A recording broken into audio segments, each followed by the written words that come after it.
So one more beautiful colour. So ఇది వచ్చేసి green కలర్తో ఉంటుంది, లైట్ సీ గ్రీన్ కలర్లో తీసుకున్నారండి కలర్ వచ్చేసి.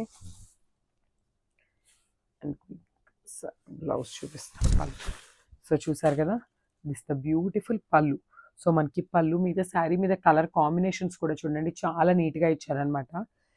సో మంచి గ్రీన్ కలర్ మీద బ్యూటిఫుల్ పింక్ కలర్తో తీసుకున్నారు ఫ్లోరల్ అనేది. సో మనకి శారీ అప్పర్ బాడీ అనేది చాలా సింపుల్ అండ్ క్లాసీ లుక్తో ఇచ్చారు. ఇట్లా జస్ట్ స్మాల్ ఫ్లోరల్తో పేరప్ చేశారు. ఓన్లీ ద బార్డర్ అనేది మనకి నీట్గా హైలైట్ చేశారనమాట, followed by the lace border. So Lay's కూడా మనకి కంప్లీట్ థ్రెడ్తో ఉంటుందండి. సో మనకి చాలా లైట్ వెయిట్ అయితే వస్తాయి శారీస్ అనేది. సో బ్లౌజ్ చూపిస్తాను చూడండి. బ్లౌజ్ కూడా మనకి శారీలో ఉన్న కలర్స్ని యూస్ చేసుకొని చాలా నీట్గా ఇచ్చారనమాట బ్లౌజ్ కూడా. అండ్ ఫాలోడ్ బై ద హ్యాండ్స్కి కూడా చూసినట్లయితే బ్యూటిఫుల్ థ్రెడ్ బార్డర్ అయితే పేరప్ చేశారు. సో కంప్లీట్ లుక్ చూపిస్తాను, just have a look. Sari అయితే చాలా సాఫ్ట్ ఉందండి ఫ్యాబ్రిక్ వచ్చేసి. సో